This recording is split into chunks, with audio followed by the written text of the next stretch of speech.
Welcome to Sacred Justice, a podcast that features discourse rooted in the pursuit of justice as sacred practice.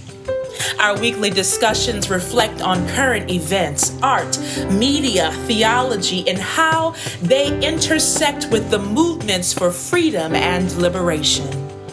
We hope that through these conversations, we can foster inclusivity by expanding our learning opportunities. We hope to cultivate digital community beyond the confines of our campus. And we hope to reconnect the church's social and spiritual callings. Join us for the journey.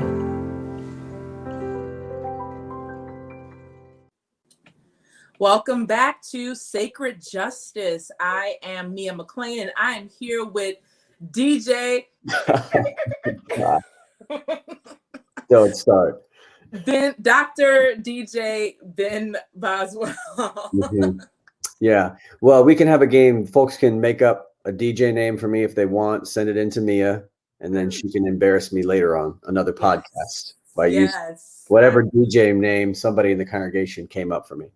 Yes, I'm going to do that. We're going to make sure you email me those promptly. It could be DJ Hairless. Okay, that's interesting. I was thinking of something funny. I'm trying to anticipate people judging me in advance, you know? If I say it, then they won't say it. So, welcome to Sacred Justice this week. We are continuing our conversation, Ben and I, on what does it mean to be white? This is part 2. So if you listen to part 1, I'm sure you were able to hear some of the conception of the program, how it came to be, how successful it has been over the past year and a half at our church, but even beyond our church, across the state, across the country. We have had people participate from all over this country. So this has been a success. So we're going to go a little bit deeper into what Ben is calling the playlist. What does it mean to be white playlist? Yeah, playlist is good because that makes it easy, but I call it like music for the journey. Okay. Music for the journey. Yes. But maybe people can come up with a cooler name than that. I'm happy to change it. Yes. So we're going to get into that a little bit later. But first, I wanted to leave some space for current events. There is so much happening in our world right now. And so at the time of recording this, it is May 17th. And, you know, what is happening in Gaza, the Israel versus Palestine conflict, it is just getting more deadly by the day. Mm-hmm. And there's a lot of conversation online that I've just been watching from a distance. I have not felt the urge to say much because I don't think I have an analysis that is particularly different from some of the ones that I have seen that I agree with. And then there's ones that I don't agree with. But in terms of the ones that I've seen, I don't have anything different to add to the conversation. But I will say that it is exposing in this country, I feel, in this country that has been so white Christian dominant, it is exposing the ignorance in our faith communities. Mm-hmm. It is exposing the lack of interreligious instruction and engagement that should have, in my opinion, taken place when we were in elementary school. I mean, at least middle school and high school, to be able to actually have a conversation about Judaism or about the difference between Israel, biblical Israel, and the state of it. We didn't have this, and I didn't learn this in whatever U.S. history or world history in high school. I mean, I'm not sure if you did, Ben, but it is certainly exposing. Many clergy are exposing themselves to be ill-informed. Mm-hmm. And so I've just been sitting back and watching people comment and trying to make sense, and also watching people feel like they have to make a statement. And what is our role when it comes to stuff like this? This sort of obsession with I need to make a statement on social media, or I need to make a statement in my sermon, even if I am ill-informed, if I have not done my homework. So I don't know what your thoughts are around this, but I've been sitting with the horror and just watching and trying to figure out, you know, this tension has been decades in the making. So this is not something new. And I'm just sort of sitting with the disappointment in the lack of education around this earlier on. I want to lean in for sure. I'm with you. I haven't really felt the need this time around. Right. This time around to weigh in. I've said things about this particular conflict before. But this time around, I'm feeling a couple things. I really love the fact that you leaned into it theologically and spiritually here for us, because there is a theological malpractice being exposed right now that ties right into what the purpose of our podcast is, which is how theology and spirituality, toxic forms of that, can ruin the world in ways that are global. They can affect geopolitics for generations. And this is one of the examples of that. There is, regardless of where you stand objectively on the rights of Palestinians and Israelis and the land, there is a Christian Zionism that has been nurtured inside evangelical Christianity and mainline, not just evangelical, and mainline Christianity, that has led to this place where we're at now. Also, in addition to that, a lot of guilt over Christian participation in the Holocaust. So many things that led to this moment where we're at now. And then, of course, nation building and Western arrogance and Western guilt all led to this point. But also this favored status question with the nation of Israel related to Christian Zionism, as well as the racial element. There's so much here, but it's so complex. This is not a place for pastors who are misinformed or underinformed to dive in and offer narrow or shallow or trite conclusions about what should happen. I mean, people have been calling for a two-state solution for 100 years or something, right? Like, or at least 50 years. So this is not a place for folks to jump in without information, I think. And I've studied a lot of this for a long time, and I feel even right now, just like there's nothing new to be said that hasn't already been said about it. I do think for us, as in our context, one of the things we have to figure out how to hold, and this is an issue, particularly in Charlotte. One of the things that becomes very obvious when you try to do justice work in Charlotte is that there is an inability to talk about this question without resorting to tropes and hurtful language and harmful stereotypes and harmful ideas. And therefore, there's an avoidance of this topic, whether it be Presbyterians who support boycott divestment not being able to talk to the Jewish community, or the Jewish community not being able to talk about Palestinians. It's a very hard thing for interfaith dialogue. It makes interfaith dialogue a challenge in Charlotte. Something we need to really wrestle with in the future. But right now, one of the things that Christians have to figure out how to acknowledge and hold is two competing realities and two competing truths, which is, on the one hand, that the Jewish people do have the right to exist as a people somewhere in the world, A, and B, the right to exist on that land, right? So A, B, both true. And then to hold that in tension with, and the Palestinian people have the right to be free and live and have a right to their own state, their own self-determination. These two things should be able to exist together at the same time. And for whatever reason, politically, they cannot. And that's what I think Christians should be trying to figure out how to lean into, and to acknowledge and confess our how we were a part of the problem, how we are part of creating this problem. And I mean, when you're talking about the land issue, and I was reading up on how, a lot of the land was taken away from what is now the state of Israel. I mean, decades ago, right? But so long ago, where the current inhabitants, it's not quite their fault. It wasn't like they took the land, right? Or, right. They're squatting. It's not quite that simple. And I think about how in this country, we can't even talk about our own transgressions as it relates to land theft.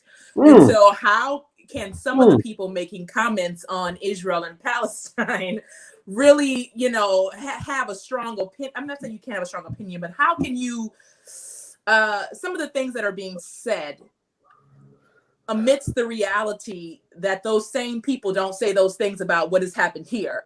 It's interesting to watch people go across the ocean. It's so easy for us. The hypocrisy of land conversations by white Americans particularly, but a lot of other groups too, right? It reminds me of how this past week, not to bring up another political event, the CDC changes course radically in the middle of the week, which, you know, really messed my week up. But I don't know about you, Mia, but I had a lot to think about after that happened. But, you know, changes course, and then the governor changes course. And there are all kinds of theories out there about why this came, when it came, and how quickly it came. Lots of interesting theories. But wasn't it interesting that those who were like, for over a year, were like, I don't listen to the CDC. We need other information like Fox News and other, you know, legitimate places for information. Suddenly then when the CDC say you don't have to wear masks, they're like, aren't y'all listening to the CDC? Look at what the CDC said. So it's always opportunism. It's always we listen to whoever's giving us the information we want to hear. It's never we're listening to the science. Sometimes the science is going to say something you don't like.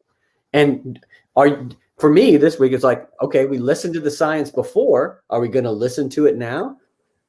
Yes, is the answer. But for a lot of folks, it was like, we didn't listen to the CDC when they were telling us what we didn't like. Now we're going to make people listen to the CDC because they're saying something we want. And this kind of hypocrisy is the same kind of hypocrisy that you see when folks are like, no, they have a right to the land. It's their land. It was theirs originally. And then they're like, we're like, well, what about indigenous folks? Or what about gentrification? You know? So yeah, there's the parallels are there for us. Yeah. All of that manifest destiny, all of the things that Anglo-Saxon exceptionalism, as you know, Kelly Brown Douglas points us to, has enacted in this country. And I don't know how to have the global conversation without also having the local conversation. It's very hard for me right now to even feel like I have to make a statement on something that I think is completely horrid and awful, while also, you know, living down the street from people who are victim of something similar in this country, and those same people aren't, you know, on their high horses here. Right. So that's been interesting. Anything in your corner of the world, pop culture? That you want to bring up? Got something on that for sure. I'm right now. One of a big buzz is on. Well, you know, buzzes sometimes they're good, sometimes they're bad. A big buzz right now on Amazon Prime is the new series, The Underground Railroad, which is based on the book by Colson Whitehead, which is a novel. It's not fictional. It is it is fictional, and not historical, although there's lots of history in it. It's like historical fiction. And of course it follows runaway slaves leaving a plantation, and after having experienced horrific violence, so similar to 12 Years a Slave and some of the many other stories.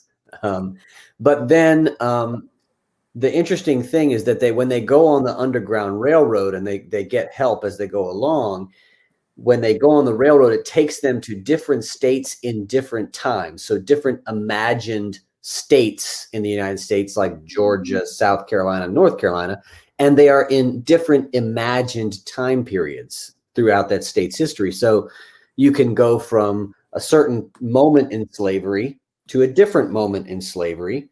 You could go from a moment in slavery to a moment that feels more like Jim Crow. And so that's where the imagination of the author really makes the story pop and come alive. And so it's interesting. I'm only a little ways into it now, working my way through it. It's hard to watch, obviously, just like a lot of, movies and depictions of slavery, like 12 Years a Slave and others similar to that. Roots, I remember watching as a kid with my parents. I think it's an important piece of art. But of course, the question always is, who is art for, Mia? What do you think? Well, I go to Twitter on occasion to see what people are talking about, and the people on occasion.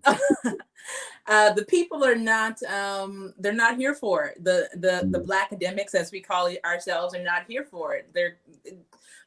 On my Twitter feed, which is a certain brand of people that I follow, right? Sort of like Black seminarians, or like people out of seminary, people who are in the academy, are very much like, no, we're tired of this. And I think it's aggravated by the fact that Fox has a new drama coming out, apparently called Our Kind of People, which is based on the book by Lawrence Otis Graham, which is about, it's not about enslaved Africans, but it's about African Americans in this country who are sort of coming out of the Reconstruction, that time period. So still in Jim Crow, still highlighting the segregation and abusive, oppressive practices.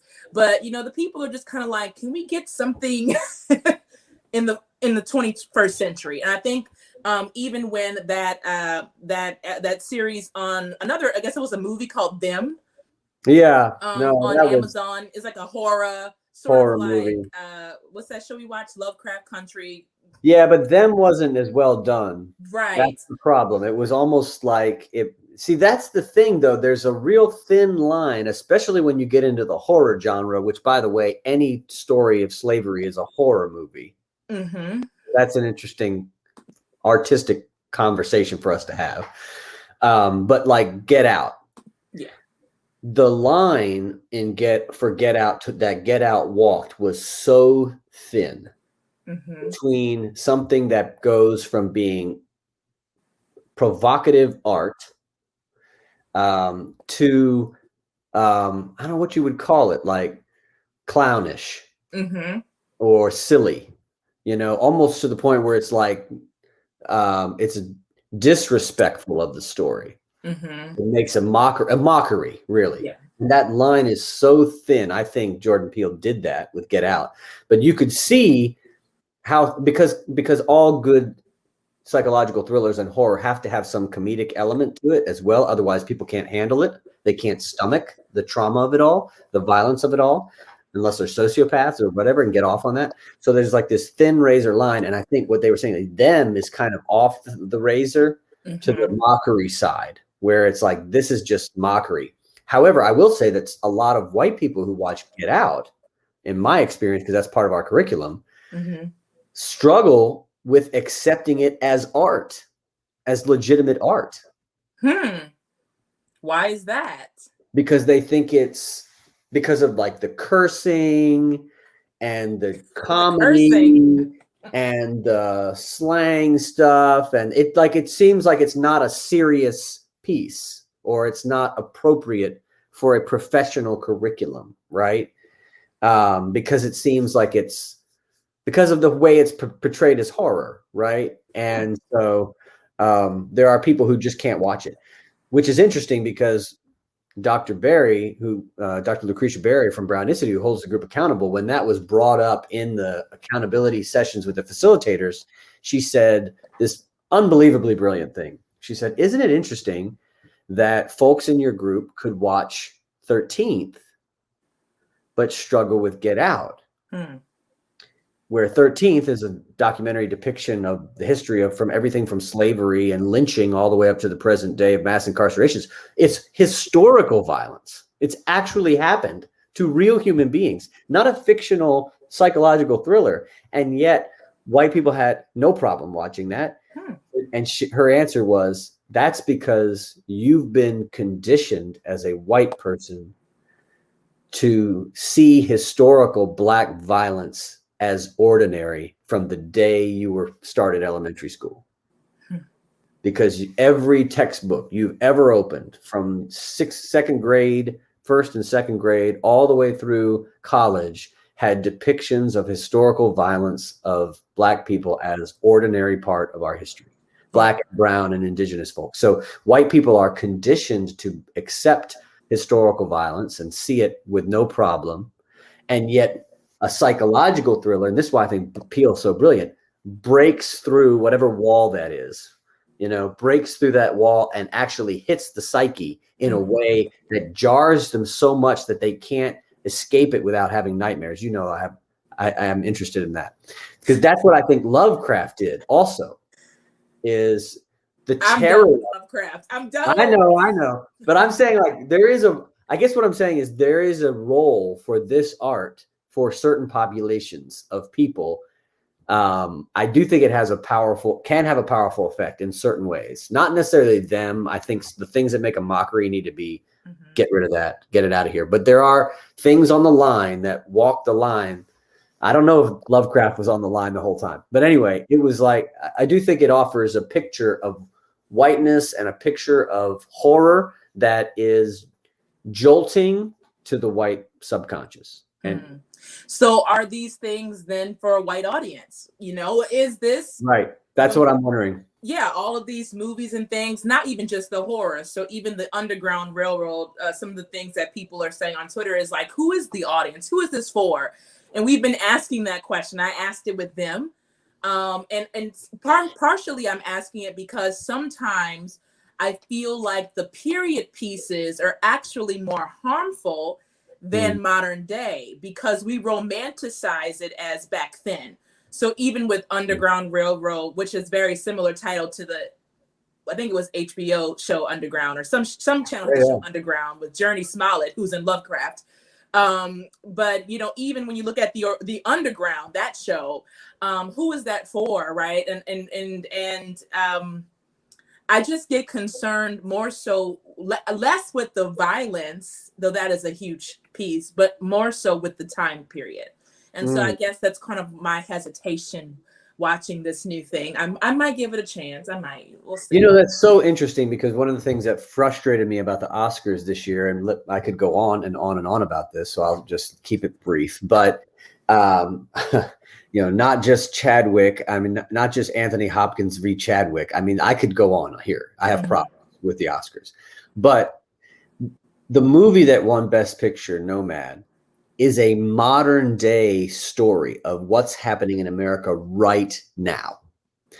And what it was up against was a story of the Black Panthers, right? Judas and the Black Messiah. So we have a period piece about a history we don't understand and have totally turned in a particular direction because we don't understand it. And now we're trying to come to grips with it through art in a new generation, right? That juxtaposed with a movie of what is happening to people across our country right now of having to migrate for work, which is what Nomad is about.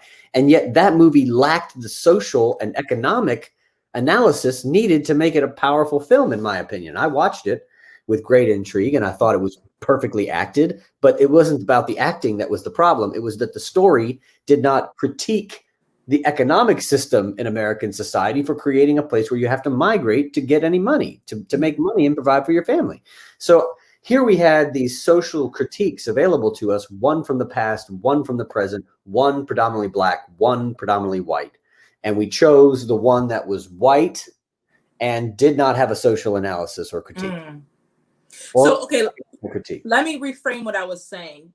When I said I don't like the period, just to be clear for others, but I can do period if for historical.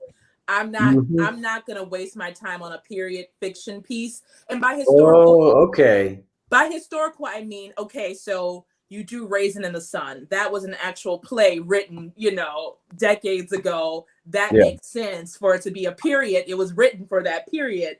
But the sort of like the new stuff that's fictional horror that is just but they said it in the 60s as if they couldn't make the same argument setting it in the 21st century. They could. Now I hear what you're saying. I just want to clear that. I mean, Judas and the Black Messiah had to be set then because it's a historical piece, right? It happened. Right. And how? Yeah, I'm trying to think about what would be an example of a modern piece that's nonfiction, that's fiction, that's now, that's set in the present. I mean, them, that was actually set back, right? That's a period piece. Yeah. I'm trying to Get out. Get out. Yeah. It's set right now. He could have said that in the 60s to be like, look at this horror that happened in the 60s. But he's like, no, people are doing this right now. This is happening right now, which is also why it hits the white conscience in such a powerful way. Yeah. Man, we could go on that. What is art for? Who is art for? What is art for? What is the difference between fictional and nonfiction art? I'm glad you asked, because you have this wonderful playlist that you've curated. Yes. DJ Hairless here. Listen, you want me to talk about the podcast now? Go talk about the playlist. Talk about what made you decide to give our listeners a snippet of how this plays into the course. I know it wasn't always a part of the course, and now you've added this element. So walk us through that. The first group that went through my doctoral thesis, they only had readings, articles. So the Magnificent 11, as I call them, God bless them, all they had were articles that were hard to read, no movies, no poetry, no music, nothing. And actually they did quite well with that. But as we moved into the summer, I got feedback from that group while we were in it during my thesis process. And one of the things that they said, I think it was, I don't want to name names because people who were original series, but one of the participants said, you've got to have movies in this. There are so many movies, and music actually came up too, because the Harriet movie came out while we were doing it. So that music came along with the Harriet movie, which is really good. And that one song specifically. And so people were playing that at one point in the series. So I started thinking, as I was developing this after the murder of George Floyd, when we were getting ready to launch this with the city, I was like, oh, maybe we could do the same thing we did with the readings and do other multimedia with it. So the pedagogy here, the philosophy is things written by people of color about white people and whiteness. That is the whole philosophy. So not stuff white people wrote about whiteness, and not stuff black people wrote about what it means to be black in America, or just racism in general, but what people of color have said about white people, because it's the mirror effect. It's sort of the Jungian subconscious mirror question. I'm trying to get people to see themselves through the eyes of another community of people, get white people to see themselves clearly and truthfully, shatter that sort of illusion of denial, and see the lie and the myth that they've been living in and how it's harming people for hundreds of years, right? And so that's what the articles did. W.E.B. Du Bois, James Baldwin, Toni Morrison, Cheryl Harris, Kelly Brown Douglas, Willie Jennings, Ta-Nehisi Coates, etc. Then, so when I added movies, it was Ava DuVernay, and we have both 13th and When They See Us, which in my opinion is the hardest cinema ever in history made to watch. Personally, I think because of it happening, so proximate to our lives today, the way that she did it in series. I watch this stuff, as you know, all the time, and I couldn't get through the first 30 minutes of that. So that I added that. Then we have Spike Lee's Malcolm X. We have Jordan Peele's Get Out. We have Ryan Coogler's Fruitvale Station about Oscar Grant, which of course precedes the Black Lives Matter movement, the birth of the Black Lives Matter movement, and is a really important story. So we have all these movies by Black creatives, Black intellectuals and creatives like Ava DuVernay now to add to it. And what that does is takes it out of the head and into the heart even more deeply, because that's what art has the power to do, is to shake not only the head and the intellect, but the body, the heart as well. And then, so as I was doing that, then I came across poetry, Nikki Giovanni and Amari Baraka and so many others. I mean, I could just go on and on with all the poetry. My favorite, Claudia Rankine, who I just love, who's amazing. And I thought, wow, okay, if there's poetry, I wonder if there's music. Mm. And I knew there was some, I knew there was Nina Simone, because I'd been taught about Nina Simone by others, and celebrated Nina Simone and listened to some Nina Simone. I thought, okay, but is there more? Is there more than just Nina Simone? So I decided to try to create a playlist that followed the same pedagogical paradigm, that it was people of color writing and performing music, either that they wrote or that somebody else wrote about white people. Mm. So I could pick, there's a lot of songs about race. There are tons of race music. I shouldn't say it like that, because race music was a particular genre of music at one point in time, which just meant records written by Black people. But this is music written about race. There's a lot of that. But it took a little bit of extra curation to try to figure out, are they talking about what white people have done, or are they just talking about the Black experience? Are they, and how do I use the playlist to create the same kind of mirror that the articles and the poetry and the movies did? So of course it's easy to start with Nina Simone, and the song to me that's quintessential, Nina Simone, is Backlash Blues. I mean, that is a song about white people. The white backlash, and that to me is like that is the quintessential song about white people. And the reason I love it is because the blues is sort of its own, it's a whole genre we could talk about. There's so much philosophy about the blues. But that particular blues song, she kind of flips the blues and says, I'm going to give you the blues, Mr. Backlash. I'm going to give you the blues, because white people are giving her the blues, right? These white people with their backlash are giving her the blues, but she says, I'm going to give you the blues. So she's like flipping it around and bringing it back on them. And of course, it's interesting. She talks about second-class housing and second-class schools and the politics and the economics of white backlash. And we saw white backlash. What is the quintessential example of our lifetime now? Never forget January 6th, which we've all forgotten already. That happened, which was the backlash that took over the Capitol. And we've seen this backlash happening. Now we're seeing it all over the country again with voting rights laws, voting restrictions happening. That's another form of white backlash right now. It's actually tearing the GOP in half as we speak, as they're trying to figure out, is there a future for their party, given that they have to make a choice between this for or against democracy. I mean, that's where they are. Yeah. That's really where they are. And so that song to me is so important and sort of the quintessential starting point for the playlist. But I'd love to talk about more. Maybe you have some. You helped me curate the YouTube version of this. So yeah, I mean, it's much of this I knew, right? There's a few things I'm like, I never heard this before. Much of it I knew. A lot of it is woven into films now. A lot of, I remember when TV and film started making that transition to having like people who curate music. So you watch shows like Snowfall, or you watch shows like Scandal, and I love their Snowfall, music. Yeah, I fell off of Snowfall, but the music that every episode had like a banging song by like Nina Simone or somebody, right? Yeah. And the same thing with shows like Scandal and Grey's Anatomy. Shonda Rhimes loves a playlist, and so she was one of the first. She was one of the first to really figure that out. And like we got to a place where I would say listening to watching. Let me put it this way: listening to television was better than what was on the radio. Yeah, she did that. Yeah, like she's solely responsible for that change.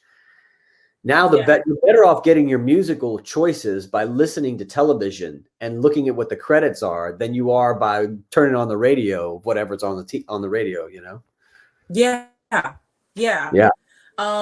She was one of the first doing that.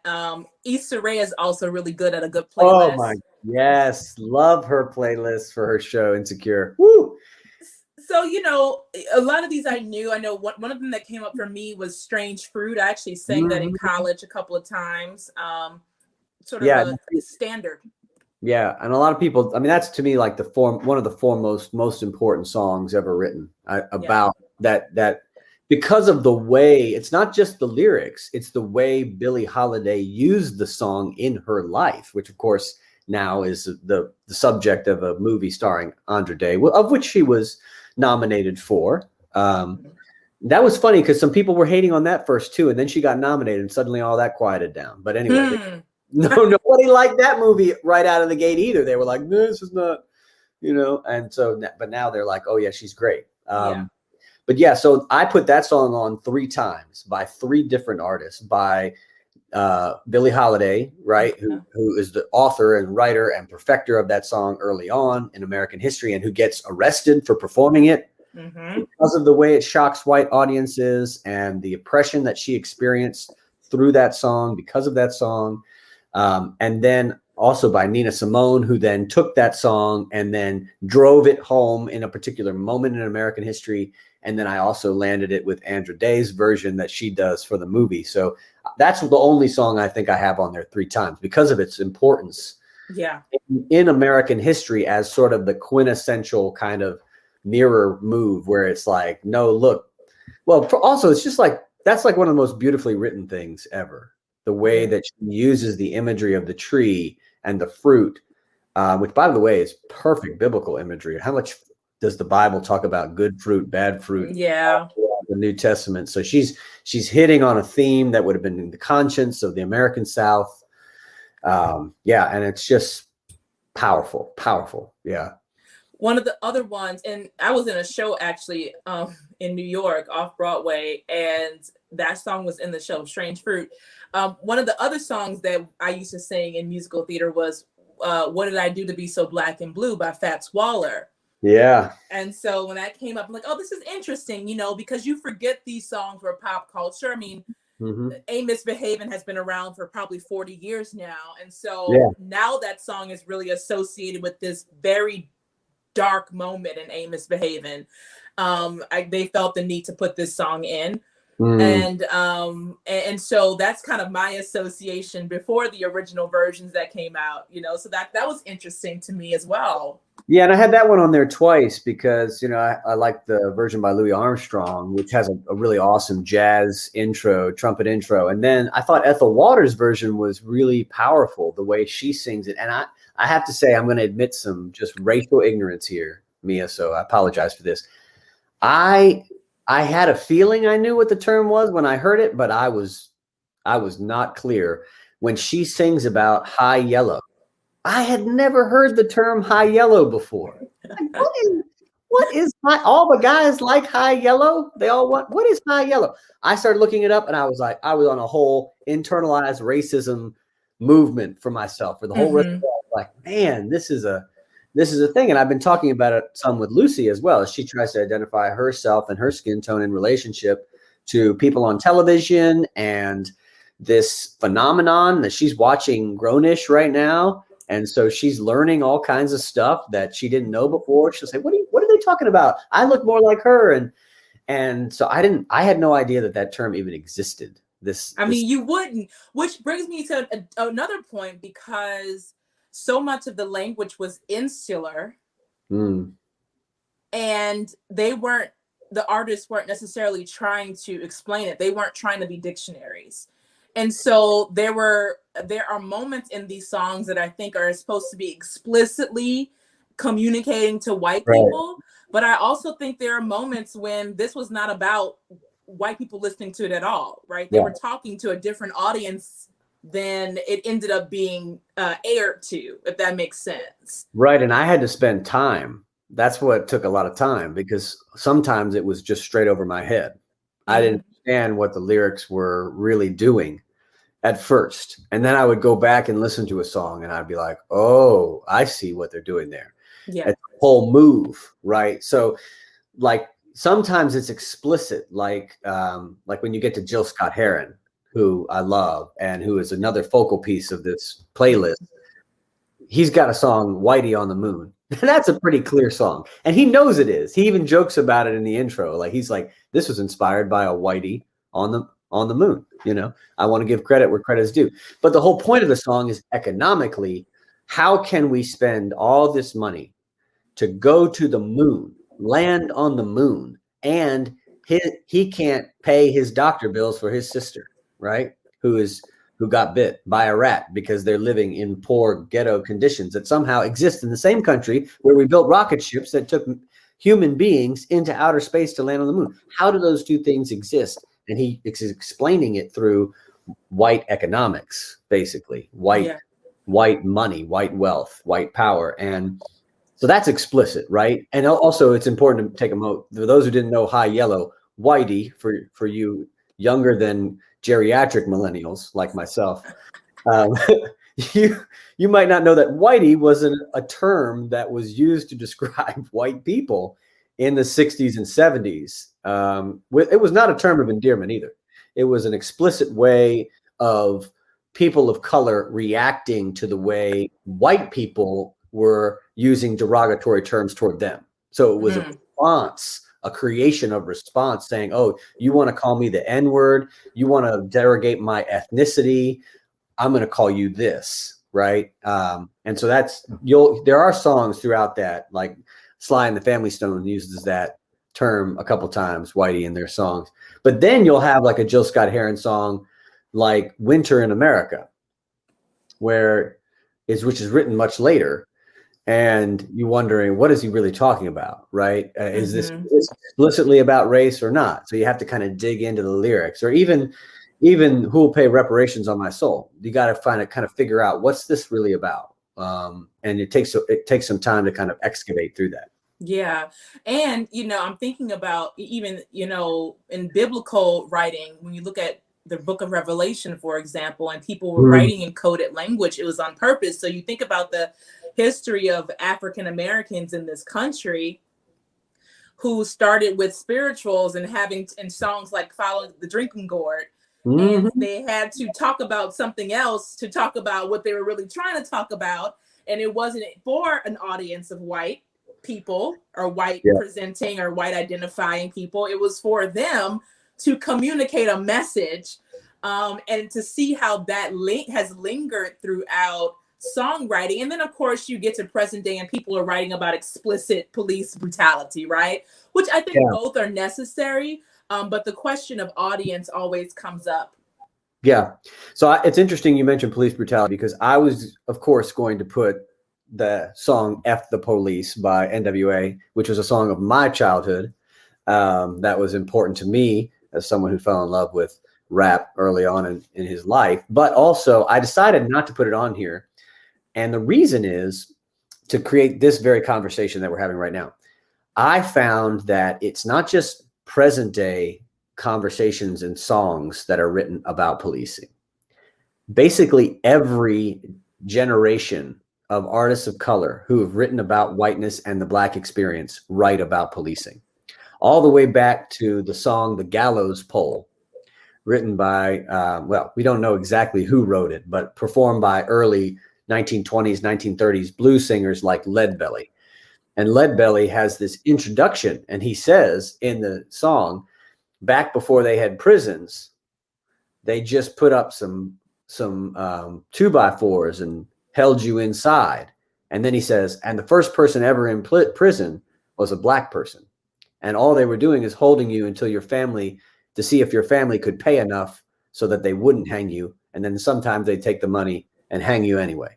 Right. So he tells this story, and the people listening, it's live, and the people listening are a white audience that seems so intrigued. Tell us about the gallows pole, Leadbelly. Tell us about this. It's disgusting, really.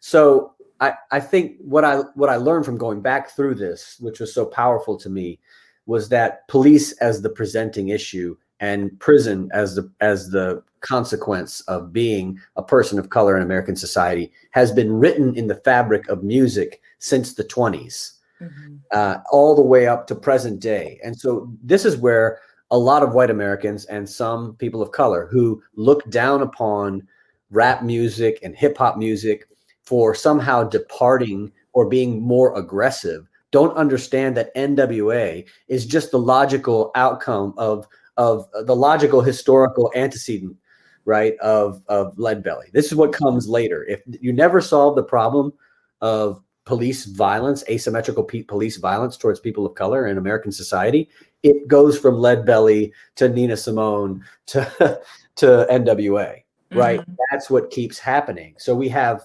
her just getting a Grammy for a song that does the very same thing right now, today. Like this year, she won a Grammy for her song I Can't Breathe. which is, again, what comes after NWA. Not that there's nothing in between all these. There's every year, there's another generation. There's Public Enemy. There's Arrested Development. There's Tracy Chapman. I mean, just it's on and on and on. Almost every artist of color who talks about is socially conscious at all, deals with the conversation around police brutality. This is very interesting. So do you think that, I mean, you have so many songs on here, and look, you all can go to the website and find the list, because we couldn't think there's 123 songs, at least different versions of songs, right? So we can't go through them all, but I did want to comment a little bit on, and I hope I didn't lose my train of thought, on the artists who are outside of what has been traditionally deemed elevated as good music. Let's just say that the traditional good music. So right now, rap in many places is still outside of that, which means white folk, basically it's outside because white folk haven't decided if they like it or not. Eminem wasn't good enough convincer for them. So. No, I mean, well, we'll know once it's done, when white folks can accept hip hop in church, and then we'll have to have a new music genre. Right, because it seems like, even looking back to the music you have on here from the early 20s and 30s, that a lot of these genres were outside of what was deemed acceptable, or it's not classical for sure. It would never be a classic. Well, that's interesting, right? That we would not consider jazz classical music. That distinction in genres, you do, but the fact that many white people don't betrays their inherent racism. Well, and the fact that they're just starting to, well, now it's like a hip thing. Like now every, so many churches have jazz worship and things, right? Because what are you talking about? We're not trying to be hip. We're just. I mean, now that it's acceptable enough to be in church. Is it though? I mean, it's kind of like people are still trying to figure it out, but you're right.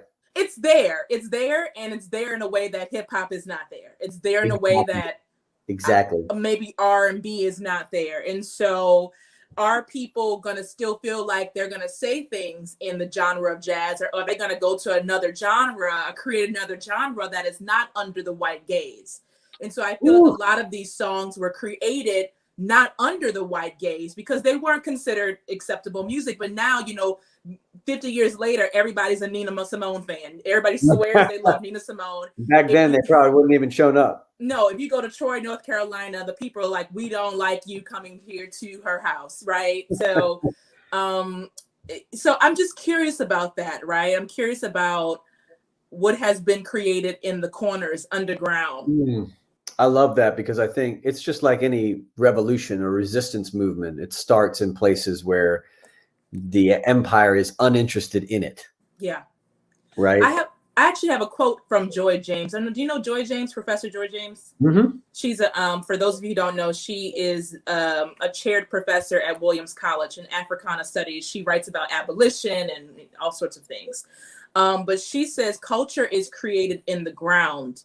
It is not created through marketing. It is not cooked up in a focus group. It comes from the people themselves, the people most vulnerable to dispossession, to dishonor, to poverty, to bad schools, to bad healthcare. And she goes on this long rant that I have so many notes on, but basically she's saying, the empire doesn't compensate you for overthrowing it. That's her quote. So when I see these shows pop up on Amazon Prime, or even shows that make it to the movie theater, I'm already sitting with the question, right? If you're seeing the popular genre of music making a comment on police brutality, I'm already questioning it, because I feel like the empire wouldn't even give you the money to disrupt it too much. Yeah, it's wrong. Well, no, you're not. I don't think you're wrong. I think there's a process that happens of commodification. The empire's strategy to destroy revolution is commodification. We think it's like resistance or stamping it down. Now, sometimes that happens. So, for instance, the whole movement, Tipper Gore, we blame here, the whole movement of resistance against gangster rap was about white people being afraid of the revolution that was in the music.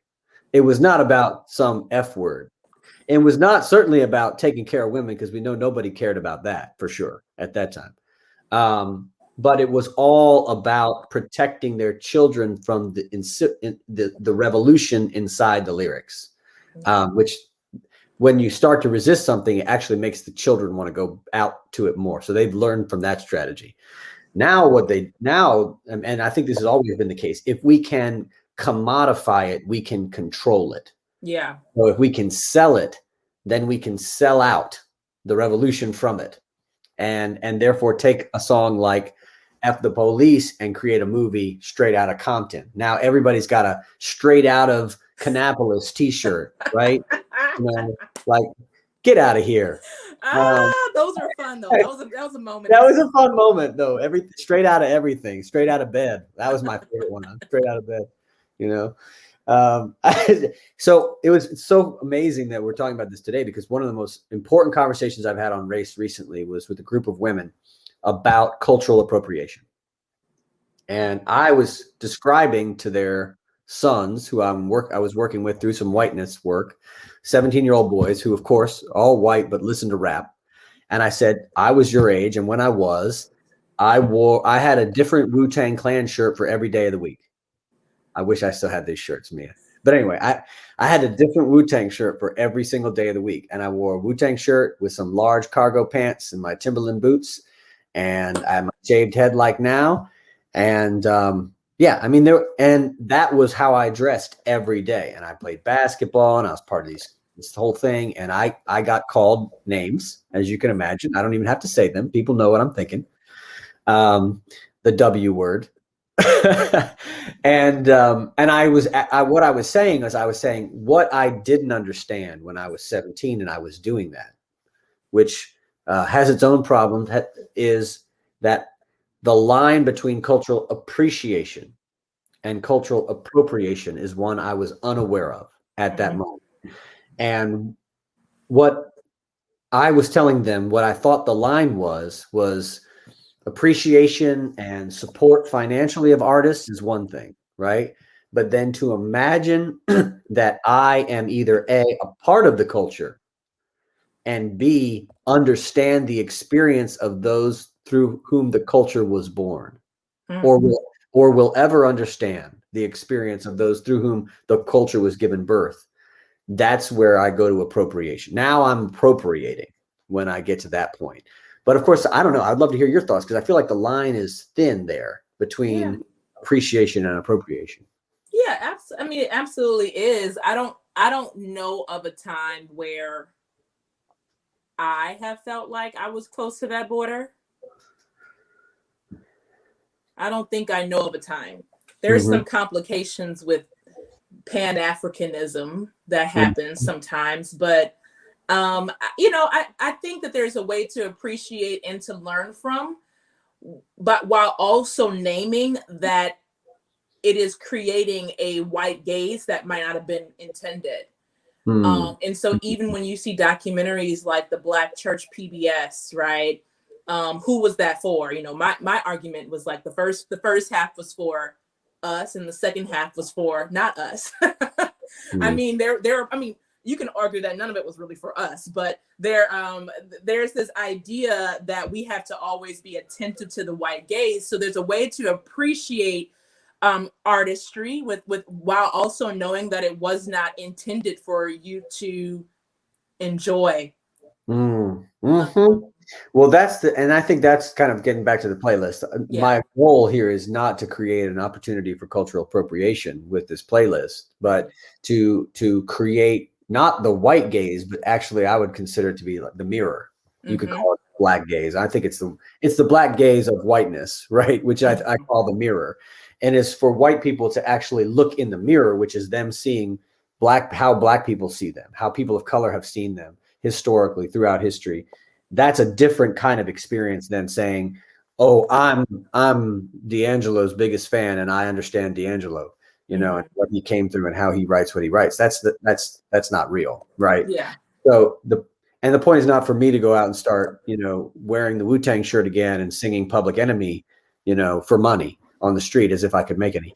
But like, you see what I'm saying? Like that, the point is to learn who we are from the music, to see ourselves truthfully through this music. I mean, there's some appreciation too of just the brilliance of the music itself and how cutting edge it is in every generation. You know, Sly and the Family Stone is cutting edge.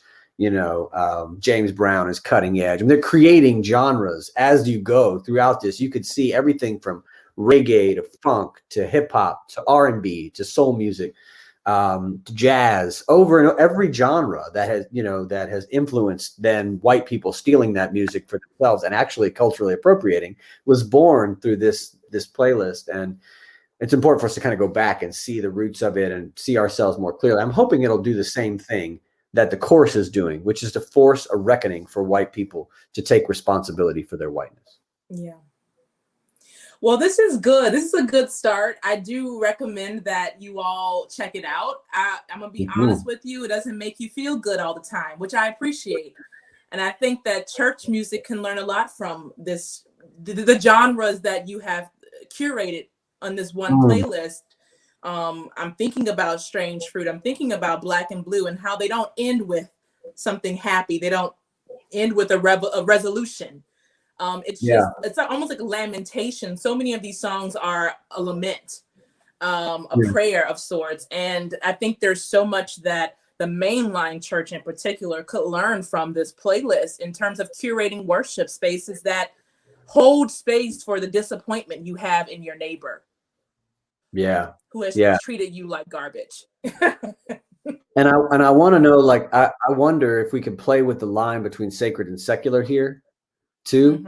And if people could go into this playlist thinking, okay, how would this song work in worship? And if I can't imagine it, why can't I? Because every song on this playlist is sacred. So why can't I imagine this song in worship? I'll give you a perfect example of one that I think is like, I mean, obviously, Rose Petals is a worship song. Like that's later. And the 7 last words of the unarmed is a classical piece of music that's been written that people should listen to. But I think, and I want to give a shout out because it's a North Carolinian, and he just had an album drop this week, J. Cole. And J. Cole has a song on here. It's just called Free, and it's got a picture of Michael Brown on the front. And I would love people. This is, by the way, like one of the most popular hip hop artists in America right now. He has this song. If you listen to it, I think that is a worship song. To me, it's a worship song, but it doesn't sound. I mean, it doesn't sound like any worship song you're ever going to hear. But it is a worship song, and I think that's what I want people to get into this.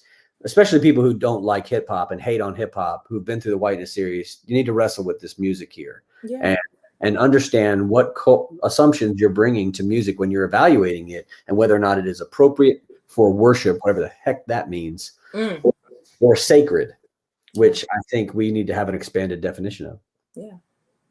Speaking of, lastly, shameless plug, you should register for one of the groups that are doing decolonizing worship. Woo! Yes, you should. Yes. Who's leading that? I was unclear. Some woman. Reverend McLean or something. Yeah. Y'all can find it online. There'll be 4 different groups that you can sign up for. Probably by the time you listen to this one, you'll be able to sign up for groups 3 and 4, which happen in July and August. So anyway, we'll be talking a little bit about this, not all about this, but a little bit about the bridge between sacred and secular. And as always, check out DJ Boswell's work on Spotify and YouTube. DJ Harris. Listen, DJs have many names, Mia. But we want to hear from folks, don't we? Like, if there's a song on here and you need us to spend some time on one of our podcasts talking about it, send us send us a thought. We want to hear your thoughts on the playlist and what you learned and what you want us to talk about. Yes. All right, y'all. That is our episode for today. We will see you next week. Take care. Friends, that was our episode this week. As always, please email your questions and your suggestions to Reverend Mia McLean at mmcclain@myersparkbaptist.org. Until next time, take care. This is Sacred Justice.